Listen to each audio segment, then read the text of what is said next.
Lo que viene ahora es nuestro bloque económico.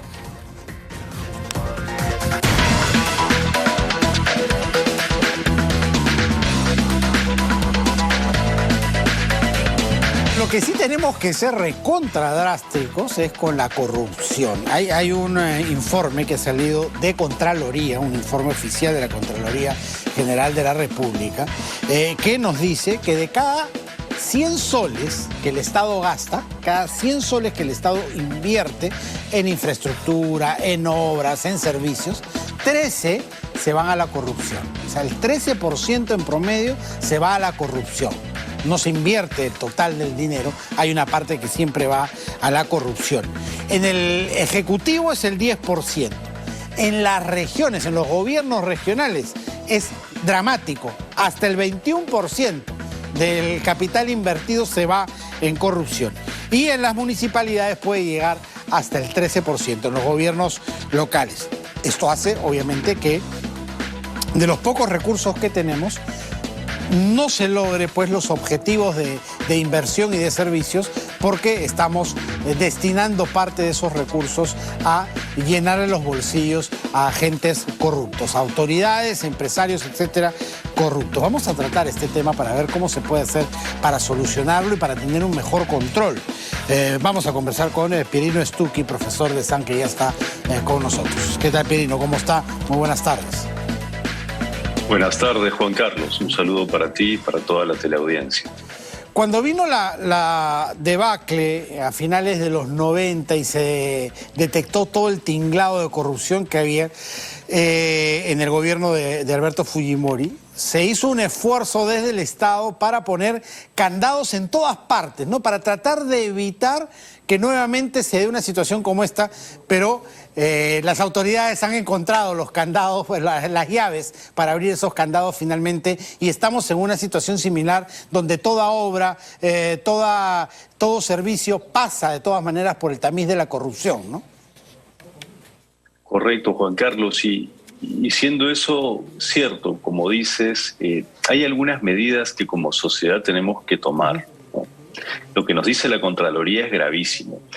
Y lo primero que corresponde es tomar conciencia de dónde proviene ese dinero del presupuesto público, donde bien dices 13 de cada 100 soles se va a la corrupción. Ese dinero no es ajeno, ese dinero no es realmente del Estado, del gobierno. Ese dinero es de toda la sociedad, de cada ciudadano que ha pagado impuestos. Es decir, la corrupción equivale a robarnos a todos dinero. Y no porque sea dinero, sino porque es el esfuerzo de las personas que, pagando su impuesto a la renta o pagando el IGB cuando adquieren alimentos, incluso familias con escaso presupuesto, eso también es impuestos, que luego es presupuesto público, que cuando se va a la corrupción equivale a que nos roben a todos. Esa es la gravedad de lo que nos dice la Contraloría, primero para tener un plano de conciencia. Es curioso eso que dices, porque es como que es de todos y es de nadie a la vez, ¿no? Cuando tú lo tienes en la billetera sabes que es tuyo y tú a ti mismo no te vas a robar. Pero cuando está así en ese fondo común que llamamos Estado, es como que es de todos y es de nadie, y ahí sí le puedo meter mano, ¿no? Y ese es un error, ¿no? Porque frente a lo que viene, por ejemplo, que son las elecciones municipales y regionales, lo que tenemos que hacer para tomar medidas concretas como ciudadanos allí es elegir bien, ¿no? Porque en estas elecciones que se vienen, en este segundo semestre, tenemos que evaluar candidatos para determinar cuáles son sus verdaderas intenciones, ¿no? ¿Qué trayectoria tienen? ¿Se interesaron en algún momento por la gestión pública, por el vecindario, por el distrito, o aparecen de un momento a otro con un equipo que no se conoce bien y que no tiene experiencia para querer gobernar la región o querer gobernar el distrito o la provincia? Es responsabilidad de los ciudadanos tomar buenas decisiones desde el momento mismo de la elección de los gobernantes, ni qué decir en las elecciones presidenciales.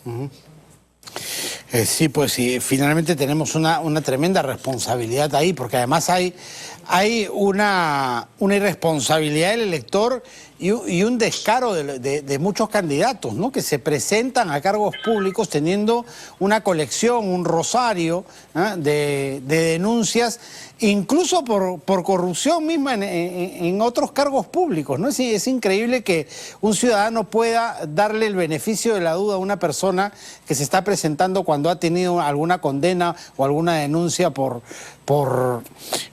corrupción, ¿no? Es difícil de entenderlo, pero ocurre. Y en las regiones, Juan Carlos, es particularmente grave, ¿no?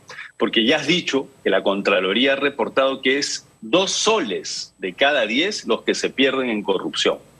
Esto, francamente, nos obliga a reevaluar el sistema de gasto público y de inversión desde las regiones, porque no está funcionando. No gastan lo que deben gastar, no invierten lo que deben invertir para el bienestar de la sociedad en cada lugar, y además es el punto de fuga de mayor proporción de corrupción. Allí tenemos problemas que hay que corregir. Ya hemos tenido varios años donde se ha descentralizado el presupuesto y esto no está funcionando.